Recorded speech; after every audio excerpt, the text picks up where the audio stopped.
Orang yang katanya kemudian mendapatkan kekayaan, maka kekayaannya itu tidak akan bisa dia jaga selama-lamanya. Maka seumur dia mati, lewatlah kemudian kekayaannya.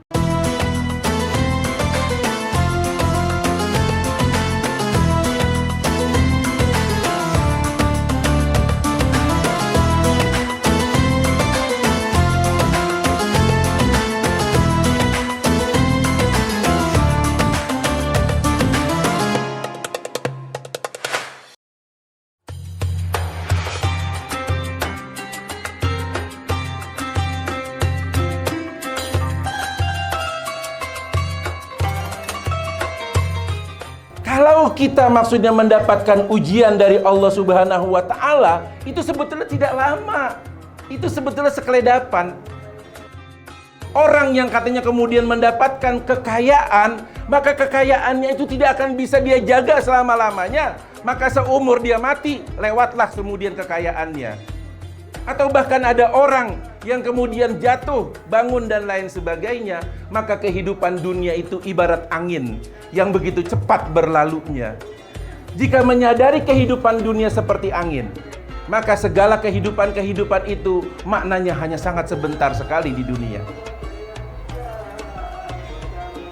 Mobil, rumah, itu adalah semuanya kehidupan dunia yang seperti angin, yang hanya sebentar akan ditinggalkan maksudnya oleh manusia.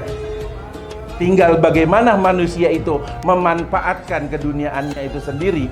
Apakah dia hanya untuk diri dia, atau kemudian untuk dia berbagi kepada orang lain, bersyukur kepada Allah Subhanahu wa Ta'ala, kemudian dia jalankan dunianya untuk bermanfaat buat dirinya, buat keluarganya, buat agamanya, dan buat umat. Maka kemudian itulah saat yang sebentar menjadi sangat bermakna. Jika tidak, maka harta yang dikumpulkan begitu banyak oleh Qarun, yang berdoa meminta kepada Nabi Musa untuk menjadi orang yang sangat kaya, kemudian tidak mau bersedekah, tidak mau kemudian berbagi dari kekayaannya, yang dikatakan kunci dari peti-peti emasnya itu sendiri tidak kuat jika dipikul oleh 40 orang yang sangat kuat. Bagaimana kemudian kekayaan Qarun itu sendiri, tapi tidak menjadi berharga, maka kemudian tenggelam di perut bumi, tidak ada maknanya, hanya menjadi sekejap, hanya menjadi cerita dari suatu kegagalan, dari suatu kerugian manusia itu sendiri.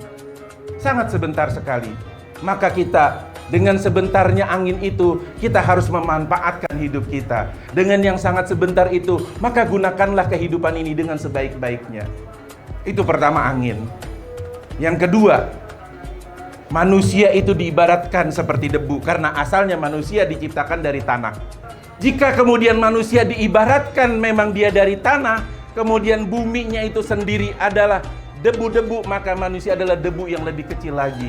Jika kita misalkan melihat di TV, kemudian kita melihat satelit, maka kemudian matahari aja seperti bola besarnya.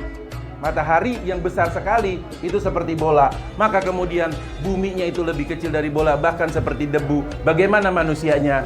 Manusia itu adalah debunya debu, lebih kecil lagi.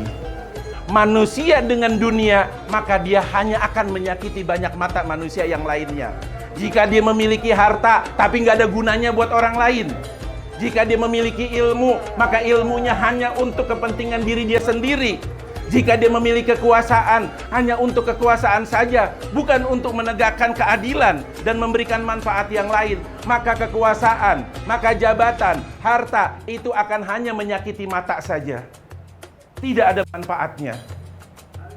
Jika debu bertemu dengan angin, manusia hanya bertemu dengan urusan duniawi, tidak berharga di hadapan Allah dan juga bahkan di hadapan manusia. Maka manusia yang terus-menerus dengan keduniaan, maka kal hijarah au asadu qaswah. Manusia yang selalu ke dunia, dia akan turun terus ke bawah dunia, maka dia akan mengeras seperti lapisan perut bumi. Yang awalnya dia lembut, maka ke bawah tambah keras, tambah keras. Bertambah cinta dia hanya kepada keduniaan saja, maka bertambah jauh dari Allah, bertambah dia hatinya menjadi batu. Maka berpuasa itu, orang yang berpuasa, sesungguhnya berpuasa membakar hati, membakar kemudian kekerasan hati, sehingga kekerasan hati tidak terus-menerus menjadi lebih lembut lagi. Wa ta'ala, mudah-mudahan dengan kita berpuasa, dengan kita berzikir, dengan kita banyak merenung kepada Allah Subhanahu wa taala, bertakwa kepada Allah Subhanahu wa taala di waktu-waktu tertentu. Zikir kita itu dikatakan oleh ulama bahwa yang dimaksud dengan zikir bukan hanya membaca la ilaha illallah, bukan dengan bertasbih subhanallah, bukan seperti itu, tetapi yang dimaksud berzikir kepada Allah, allazina yazkurunallaha qiyaman wa qu'udan wa ala junubihim wa yatafakkaruna fi khalqis samawati wal ard. Jadi orang yang senantiasa taat kepada Allah, senantiasa beribadah kepada Allah, senantiasa kemudian dia memuji Allah, senantiasa dia bersyukur kepada Allah, dia di dalam taat membantu saudara-saudaranya, dia menjalankan perintah Allah, menjauhi larangannya, dia selalu ingin berbuat baik dan bermanfaat, maka orang yang seperti itu sesungguhnya adalah orang senantiasa berzikir kepada Allah. Jika ditambah kemudian dengan air mata yang menangis karena ingin memberikan kebahagiaan kepada yang lain, air mata yang menangis karena takut terhadap azab Allah, air mata yang menangis karena rindu kepada Allah dan Rasulullah, maka air mata itu akan memadamkan panasnya api neraka, dan air mata itu akan memberikan kehidupan kepada diri dia dan juga kepada umat manusia. Masya Allah, amin amin ya rabbal alamin.